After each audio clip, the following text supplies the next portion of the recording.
Балдарыбыз эмне үчүн мээримсиз болуп чоңоюп жатат? Мунун 3 себеби бар. Биринчиси, балаңызга истесеңиз жаштык кезиңизде тамак бересиз. Жаш балага тамак берген учуруңузда тамакты жейт, тойгондон кийин белги берет, мындай мен жебейм дегендей кылыпчы. Анан апасы кайра жедирейин деген максатта балам апаң үчүн алып кой, балаң жеп койсоң мындай алып берем, конфет алып берем, муну жеп койсоң мындай иш кылам, же урубай коем, же урамын жебей койсоң деген нерселерди кылып айтор, андан ашыкчасын жедиргенди баштайт. Биринчи этап өзү үчүн, кийинкилери ата энесин башкаларды ыраазы кылыш үчүн бала мажурдан жейт да. Тойгон курсак үстүнө дагы тойгон кылат. Кээде биз айтабыз, балдарыбыз мээримсиз болуп атат, мээримсиз болуп кетип атат, биз айтканыбызды кылбай атат, кулагы жок деп мындай айтабыз. Бирок мындай байкасаң, бала жакшы бала болгон болот да. Мен кээде бала менен мисалы ата эне арызданат, кийин бала менен сүйлөшөм өзүнчө. Бала өтө сонун, универсал бала. Ал бала алтын бала, келечеги сонун бала. Ата эне кээде милдеттерди ашырып жиберет да. Баягы кудум тамакты апаң үчүн жеп кой, атаң үчүн жеп кой деген сыяктуу милдеттери чоңойгон сайын көбөйтүп, бала акыры тоюп кетет да. Баягы банкага сууду кое берет, шарды пүдөй берет, шар келип жарылат го, пүдөй берсең. Ошол сыяктуу бала дагы жарылат. Канча иш айтат, канча жаман нерселерди айтат, акыры барып бул маанисизге айланып калат бала үчүн. Айырмасы жок болуп калат.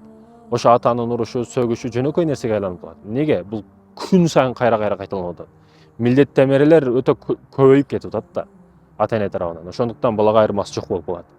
Айырмасы жок болуп калганга чейин алып барбаш керек баланы.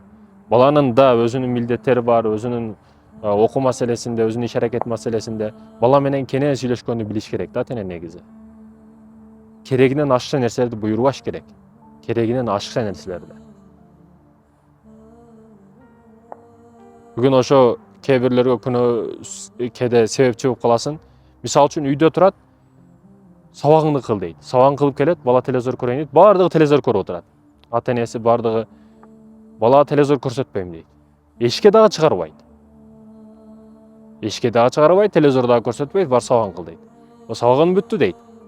Бирок кайра.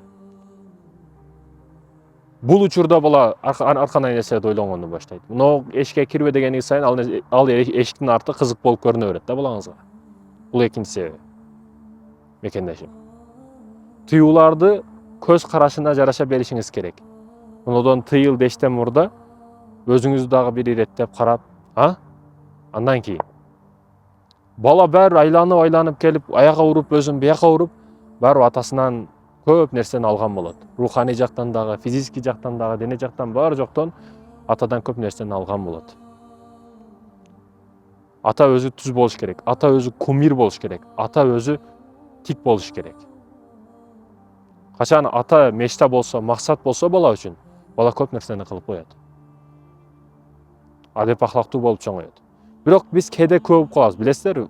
Кээ бир жакшы адамдардын балдары тартипсиз болуп, мээримсиз болуп чоңоюп калат.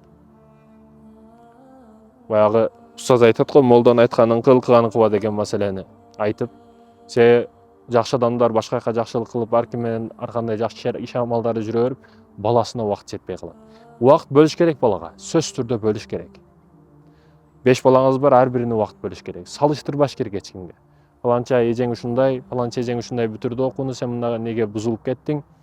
Фаланча досуңду кара, ал жакшы окуйт мектепте, сен неге андай окубайсың? Сен хулигансың, кулак кесерсиң, башка деген сөздөрдү токтотуш керек. Башка бирөөнүн алдында балаңызды башкага салыштырышыңыз бул келеке болуп эсептелет. Берген тамбихиңиз, берген сабагыңыз башкалардын алдында бул күлкү болуп эсептелет. Балаңызда жек көрүү, өзүнө болгон ишеничи жок болуп чоңоет. Сизге ишенбей калбайт.